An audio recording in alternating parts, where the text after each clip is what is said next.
കർത്താവിൻ്റെ മഹത്വം എല്ലാ സഹോദരങ്ങൾക്കും വേഗം വരുന്ന യേശുക്രിസ്തുവിൻ്റെ അനുഗ്രഹീത നാമത്തിൽ ക്രിസ്തീയ വന്ദനത്തെ അറിയിക്കുന്നു. ജനമേ, എല്ലാ കാലത്തും യഹോവയിൽ ആശ്രയിപ്പീൻ. നിങ്ങളുടെ ഹൃദയം അവൻ്റെ മുമ്പാകെ പകരുവീൻ. എല്ലാ കാലത്തും ആശ്രയിപ്പാൻ കൊള്ളാവുന്ന ഒരുവനുണ്ട്. സുഖത്തിലും ദുഃഖത്തിലും സങ്കടത്തിലും സന്താപത്തിലും ദൈവത്തിൽ ആശ്രയിപ്പാൻ തയ്യാറാകുമെങ്കിൽ ദൈവത്തിൽ ആശ്രയിക്കുന്നവരെ ദൈവം ഉപേക്ഷിക്കുന്നില്ല, അന്വേഷിക്കുന്നവരെ ഉപേക്ഷിക്കുന്നില്ല, ആശ്രയിക്കുന്നവരെ കൈവിടാത്ത ഒരു ദൈവം. യഹോവയിൽ ആശ്രയിക്കുകയും യഹോവ തന്നെ ആശ്രയമായിരിക്കുകയും ചെയ്യുന്ന മനുഷ്യൻ ഭാഗ്യവാനാണ്. എല്ലായിടത്തും ആശ്രയിച്ചിട്ട് അവസാനം ദൈവത്തിനും ആശ്രയിക്കാനല്ല, ദൈവത്തിൽ മാത്രം ആശ്രയിക്കാൻ തയ്യാറാകുമെങ്കിൽ ഉഷ്ണങ്ങൾ വരട്ടെ, കാറ്റ് വരട്ടെ, ഭയങ്കരന്മാർ ചീറ്റൽ വരട്ടെ, അങ്ങനെയുള്ള സന്ദർഭങ്ങളിലും യഹോവയിൽ ആശ്രയിക്കുന്നവർ കുലുങ്ങാതെ എന്നേക്കും നിൽക്കുന്ന സിയോൻ പർവ്വതം പോലെയാകും. പ്രിയരെ, മനുഷ്യരിൽ ആശ്രയിച്ച് പരാജയപ്പെടുമ്പോൾ തിരുവെഴുത്ത് പറയുന്നു, നിങ്ങൾ സഹായിപ്പാൻ കഴിയാത്ത മനുഷ്യത്തിലരുത്. അവൻ്റെ ശ്വാസം പോകുന്ന അവൻ മണ്ണിലേക്ക് തിരിയുന്നു, അവൻ്റെ നിരൂപണങ്ങൾ നിഷ്ഫലമാക്കുന്നു. യാക്കോബിൻ്റെ ദൈവം സഹായമായി തൻ്റെ ദൈവമായ യഹോവയിൽ പ്രത്യാശയുള്ള ഏവരും ഭാഗ്യവാന്മാർ. അങ്ങനെയുള്ളവർ ഹൃദയം ഇന്ന് പകൽ ഉറക്കട്ടെ. ആശ്രയിപ്പാൻ ഒരു നാമമുണ്ട്, അത് യാഹല്ലാതെ ഒരു നാമമല്ല. ഹല്ലേലൂയ. യഹോവയാം യാഹിൽ ശാശ്വതമായൊരു പാറയുള്ളതിനാൽ അവനിൽ എന്നേക്കും ആശ്രയം വെപ്പീനെന്ന് തിരുവെഴുത്തിൽ ശക്തമായി നമ്മളെ ഉദ്ബോധിപ്പിക്കുമ്പോൾ ദൈവത്തിൽ പ്രത്യാശ വെക്കുക, പ്രത്യാശ മുറുകെ പിടിക്കുക.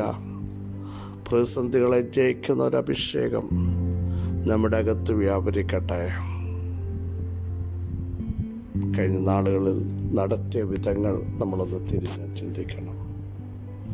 പൗലോസിൻ്റെ ഭാഷയിൽ പറഞ്ഞാൽ, അകത്തും പുറത്തും യുദ്ധങ്ങൾ വന്നു, ഈശാന മുതൽ കൊടുങ്കാറ്റാഞ്ഞടിച്ചോ,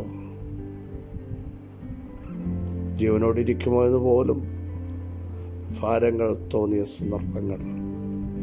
പക്ഷേ കൈസറുടെ മുമ്പിൽ നിൽക്കേണ്ടതാകുന്നു എന്നുള്ള ദൈവത്തിൻ്റെ വാഗ്ദത്തമുള്ളവനെ തകർത്ത് കളയാൻ ഈശാന മൂലനോ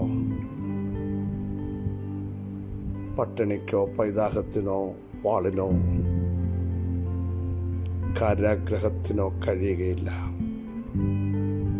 കാരാഗ്രഹം വന്നപ്പോഴും ഒരു പാടാൻ തുടങ്ങി, പ്രാർത്ഥിക്കാൻ തുടങ്ങി, ദൈവത്തിന് മഹത്വം കൊടുക്കുന്ന നിർത്താതെ ദൈവത്തെ സ്തുതിച്ച്. കാരണം അവർക്കറിയാം, ഞങ്ങളുടെ ആരാധന ദൈവത്തിനാണ്, ബഹുമാനത്തിനും പുകഴ്ചയ്ക്കും യോഗ്യനായവനെയാണ് ഞങ്ങൾ ആരാധിക്കുന്നത്. ആ ദൈവത്തിന് മഹത്വം കൊടുക്കുമ്പോൾ ചങ്ങലകൾ, മുറിവുകൾ, സങ്കടങ്ങൾ ഞങ്ങളെ തോൽപ്പിക്കാൻ കഴിയുകയില്ല. ഇതിലൊക്കെയും ജയം പ്രാപിക്കുന്ന ഒരു അഭിഷേകം ഞങ്ങളുടെ അകത്തുണ്ട്. പ്രിയരെ, പ്രതിസന്ധി വരുമ്പോൾ പ്രാർത്ഥന നിർത്തരുത്, ആരാധന നിർത്തരുത്, ദൈവവചനധ്യാനം നിർത്തരുത്, ദൈവമായിട്ടുള്ള ബന്ധത്തിന് വിഘാതമുണ്ടാകരുത്. അവിടെയും പ്രാർത്ഥിക്കണം, എല്ലാറ്റിനും സ്തോത്രം ചെയ്യണം. ദൈവത്തെ സ്നേഹിക്കുന്നവർക്ക്, നിർണയപ്രകാരം വിളിക്കപ്പെട്ടവർക്ക് തന്നെ സകലവും നന്മയ്ക്കായി കൂടി വ്യാപരിപ്പിക്കുന്ന സർവശക്തനായ ഒരു ദൈവമുണ്ട്. പലതും നമുക്ക് തിന്മയ്ക്കെന്ന് തോന്നിയാലും അതിനെ നന്മയാക്കി മാറ്റുന്ന ഒരു ദൈവമുണ്ട്. ഹോവെങ്കിലും സന്തോഷം നമ്മുടെ ബലമാകട്ടെ. പ്രതിസന്ധി രൂക്ഷമാകുമ്പോഴും സന്തോഷിക്കാൻ ഒരിടമുണ്ട്, ഓടിച്ചെന്ന് അഭയം പ്രാപിപ്പാൻ ഒരിടമുണ്ട്. പലരും മാറ്റി നിർത്തുമ്പോഴും മറന്നു പോകുമ്പോഴും ഒറ്റപ്പെടുത്തുമ്പോഴും വിരക്തി എന്ന് പറയുമ്പോഴും വില കൽപ്പിക്കാതിരിക്കുമ്പോഴും നമ്മളെ അറിയുന്ന ഒരു ദൈവമുണ്ട്, നമ്മളെ കാണുന്ന ഒരു ദൈവമുണ്ട്, നമ്മുടെ ചിന്തകൾ അറിയുന്നൊരു ദൈവമുണ്ട്. ദീർഘശ്വാസത്തിൻ്റെ അർത്ഥം പോലും അറിയുന്നവൻ ഇന്ന് പകലിലും നമ്മുടെ കൂടെയുണ്ട്. തളർന്നു പോകരുത്, ക്ഷണിച്ചു പോകരുത്. ആരും മാറ്റി നിർത്തിയാലും ഒറ്റപ്പെടുത്തിയാലും മാർവോടണയ്ക്കുന്നവൻ, മാർവിടത്തിൽ വഹിക്കുന്നവൻ, അമ്മയെ ആശ്വസിപ്പിക്കുന്ന പോലെ ആശ്വസിപ്പിക്കുന്നവൻ, അപ്പന് മക്കളോട് കരുണ തോന്നുന്നത് പോലെ കരുണ തോന്നുന്നവൻ ഇന്നും നമ്മോട് കൂടെയുണ്ട്. വളരെ സുപരിതമായൊരു വാക്യം നമ്മൾ ചിന്തിക്കുന്നു. 2 ശമൂവേലിന്റെ പുസ്തകം 6:21.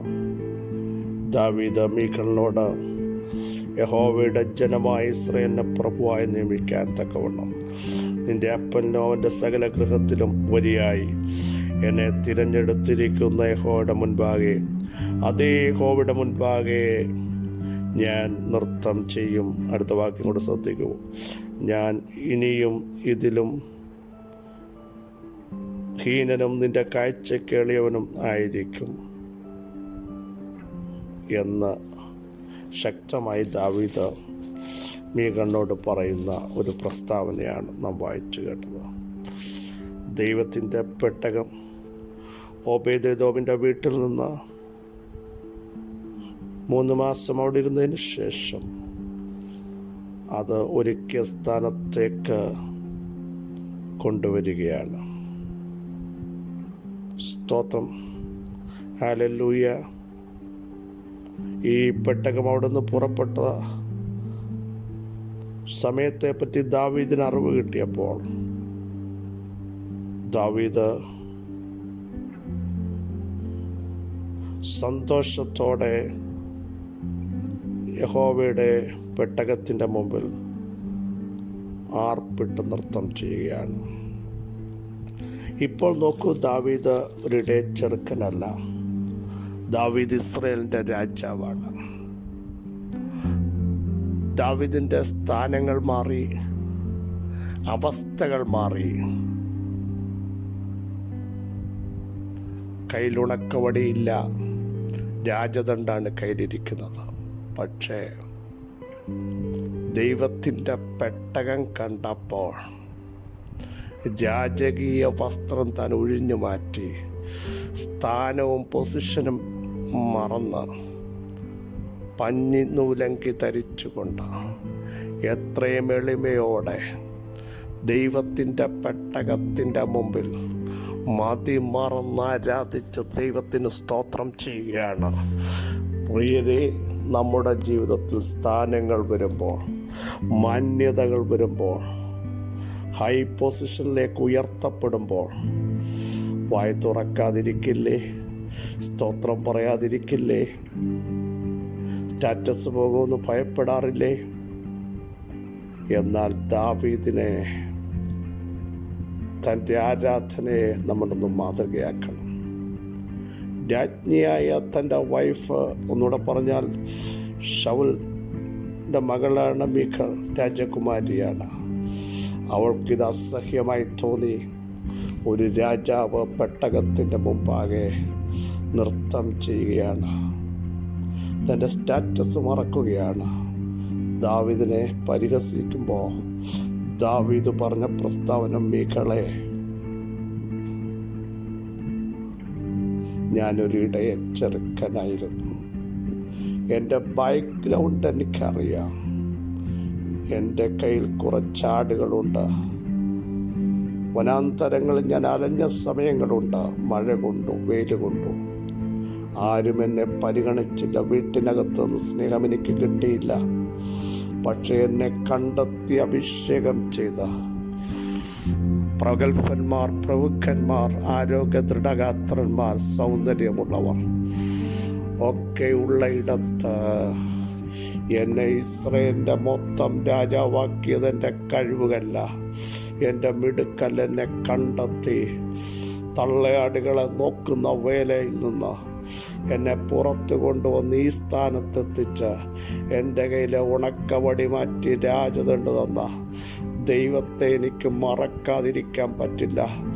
ഞാൻ രാജാവാണെങ്കിൽ രാജാതി രാജാവും കർത്താതി കർത്താവുമായ സകലത്തെയും നിയന്ത്രിക്കുന്ന, സകലത്തിന്മേലും അധികാരമുള്ള നീക്കുകയും വാഴിക്കുകയും ചെയ്യുന്ന എളിയവനെ പൊടിയിൽ നിന്ന് ഉയർത്തി, ദരിദ്രന്മാരെ കുപ്പയിൽ നിന്ന് ഉയർത്തി, പ്രഭുക്കന്മാരോട് കൂടെ ഇരുത്തി രാജസിംഹാസനത്തിലേക്ക് കൊണ്ടുവന്ന എൻ്റെ ദൈവത്തെ സ്തുതിക്കാതിരിക്കാൻ മീകളെ എനിക്ക് കഴിയില്ല, ആരാധിക്കാതിരിക്കാൻ കഴിയില്ല, പ്രാർത്ഥിക്കാതിരിക്കാൻ കഴിയില്ല. പ്രിയരെ, ദൈവം എത്ര ഉയർത്തുന്നോ, എത്രയധികം വിടുതലുകൾ നൽകുന്നോ, എത്ര അനുഗ്രഹിക്കുന്നോ. കഴിഞ്ഞ നാളുകൾ ചിന്തിച്ച് നോക്കൂ.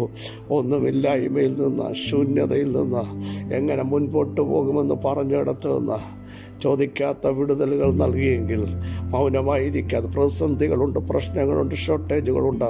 അതിൻ്റെ നടുവിലും ഇന്നലകളിൽ നടത്തിയ, ഇന്നലകളിൽ വിടുവിച്ച, ഇന്നലകളിൽ പുറത്തു കൊണ്ടുവന്ന, സൗഖ്യമാക്കിയ, സമാധാനം നൽകുന്ന, തലമുറകൾക്ക് വേണ്ടി കരുതിയ, നിങ്ങളെ ശക്തീകരിച്ച, ബലം കൽപ്പിച്ച, അവസ്ഥകൾക്ക് വ്യത്യാസം വരുത്തിയ, നാളെ നടക്കത്തില്ലെന്ന് പറഞ്ഞത്, ഈ കാട്ടിൽ നിന്ന് നിനക്കൊരു മോചനമില്ലെന്ന് പറഞ്ഞ് വനാന്തരം ബൗണ്ടറി വെച്ചെങ്കിൽ വനാന്തരത്തിൻ്റെ ബൗണ്ടറികളെ പൊട്ടിച്ച് അഭിഷേകമുള്ളവനെ എത്തിക്കേണ്ടിടത്ത് എത്തിച്ചെങ്കിൽ അടങ്ങിയിരിക്കരുത്. പറഞ്ഞു തീരാത്ത ദാനങ്ങൾ നിമിത്തം ദൈവത്തിന് നന്ദിയോടെ സ്തോത്രം ചെയ്യാൻ തയ്യാറാകുമെങ്കിൽ ദൈവം നമ്മളെ സഹായിക്കും. മീകളുടെ സ്തുതിക്കേണ്ട കാര്യമില്ല. മീകൾ ഇതറിയത്തില്ല ദാവീദ് എങ്ങനാ ഇവിടെ വന്നതെന്ന്. പ്രിയരെ, ദൈവം കൊണ്ടുവന്നവർ, ദൈവം നടത്തിയവർ, ദൈവം വിടുവിച്ചവർ, ദൈവം സഹായിച്ചവർ, ദൈവം കരുതിയവർ, ആരും കരുതാനില്ലാത്തപ്പോൾ കരുതിയവർ, ആരും റെക്കമെൻഡ് ഇല്ലാത്തവർക്ക് വേണ്ടി കമാൻഡ് ചെയ്ത ദൈവത്തിൻ്റെ കരം യോസഫിനെ അനുഭവിച്ചറിയാൻ കഴിഞ്ഞു. യോസഫിനോട് ചോദിച്ച യോസഫ് പറയും, എനിക്ക് അടങ്ങിയിരിക്കാൻ പറ്റത്തില്ല, കാരണം എന്നെ തള്ളിക്കളഞ്ഞവർ, എന്നെ ഉപേക്ഷിച്ചവർ, കാരാഗ്രഹത്തിനകത്തേക്ക് എന്നെ ഇട്ടവരൊക്കെ നോക്കി നിൽക്കുമ്പോൾ അവർക്ക് വേണ്ടി പോലും ഹല്ലേലൂയ കരുതാൻ എന്നെ ബലപ്പെടുത്തിയ ദൈവം. ഹല്ലേലൂയ. ആ ദൈവത്തെ എനിക്ക് ആരാധിക്കാതിരിക്കാൻ പറ്റില്ല, ആ ദൈവത്തിന് മഹത്വം കൊടുക്കാതിരിക്കാൻ പറ്റില്ല. Praise the Lord. ഇന്ന് പകൽ നന്ദിയോടെ സ്തോത്രം ചെയ്യാമോ? ദൈവത്തെ സ്തുതിക്കാമോ? സ്റ്റാറ്റസുകൾ നോക്കാതെ, പൊസിഷൻ നോക്കാതെ നടത്തിയ ദൈവത്തിന് മഹത്വം കരേറ്റ്. ആര് പരിഹസിച്ചാലും പറയണം, എന്നെ ഇവിടെ കൊണ്ടുവന്നത് മറ്റാരുമല്ല, ദൈവമാണ്. എൻ്റെ കുടുംബത്തെ നടത്തിയത് ദൈവമാണ്. എൻ്റെ തലമുറകൾക്ക് വേണ്ടി കരുതിയ ദൈവമാണ്. ഞങ്ങൾ പ്രാർത്ഥിച്ചെഴുന്നേറ്റ് ആമേൻ പറഞ്ഞപ്പോൾ തന്നെ ഇരിക്കുന്നിടത്ത് ചില ദൈവപ്രവൃത്തികൾ കണ്ടത് ഞങ്ങളുടെ കഴിവല്ല, ഞങ്ങളുടെ മിടുക്കല്ല, ദൈവത്തിൻ്റെ കൃപയാണ്. ആ ദൈവത്തിന് മഹത്വം കൊടുക്കുന്നത് വിളിച്ചു പറ. ദൈവം നിങ്ങളെ സഹായിക്കാൻ വീണ്ടും ആഗ്രഹിക്കുന്നു. അവിടുത്തെ ശക്തി നിങ്ങളുടെ മേൽ വെളിപ്പെടുത്തുന്നു. അവിടുത്തെ സാന്നിധ്യം ഇന്ന് പകർന്ന് തിരിച്ചറിയട്ടെ. സർവ്വശക്തനായ ദൈവമേ, സർവ്വജ്ഞാനിയായ ദൈവമേ, ഞങ്ങളുടെ കുടുംബമോ ഞങ്ങളുടെ പാരമ്പര്യങ്ങളോ ഒന്നും നോക്കാതെ അർഹിക്കാത്ത സ്ഥാനത്ത് ഞങ്ങളെ കൊണ്ടുവന്നെങ്കിൽ ആ ദൈവത്തിന് നന്ദി പറയുന്നു. ആ ദൈവത്തിന് സ്തോത്രം ചെയ്ത് ദൈവത്തെ ആരാധിക്കുന്നു. ഞങ്ങളുടെ ശക്തി ഞങ്ങളുടെ മേൽ വരട്ടെ. ഞങ്ങളുടെ സ്ഥാനത്ത് ഞങ്ങൾ തിരിച്ചറിയുന്നു. ഇന്ന് പ്രഭാതത്തിൽ ജനം വിടുതലേക്ക് നയിക്കപ്പെട്ട്, ദൈവാശ്രയത്തിലേക്ക് നയിക്കപ്പെട്ട്, രോഗികൾ സൗഖ്യമാകട്ടെ, ബലഹീനതകൾ മാറട്ടെ. അഭിഷേകം തൻ്റെ ജനത്തിനുമേൽ വ്യാപരിക്കട്ടെ. യേശുവിൻ്റെ നാമത്തെ സ്ഥാനം മാന്യതകൾ മാറിപ്പോകട്ടെ. വലിയ വിടുതലുകൾ കർത്താവ് ചെയ്യും. യേശുവിൻ നാമത്തന്നെ ആമേൻ ആമേൻ. കർത്താവിൽ പ്രിയരെ, ശക്തിയോടെ ദൈവത്തിന് സ്തോത്രം ചെയ്യുക. നടത്തിയ ദൈവത്തിന്, കൊണ്ടുവന്ന ദൈവത്തിന്, വിടുവിച്ച ദൈവത്തിന്, ഇത്രത്തോളം സഹായിച്ച ദൈവത്തിന് മഹത്വം കരേറ്റി അവിടുത്തെ ആരാധിക്കാം. ഈ വചനങ്ങളാൽ കർത്താവ് സഹായിക്കട്ടെ. ക്രിസ്തുവിൽ നിങ്ങളുടെ സഹോദരൻ പ്രസവിച്ചു.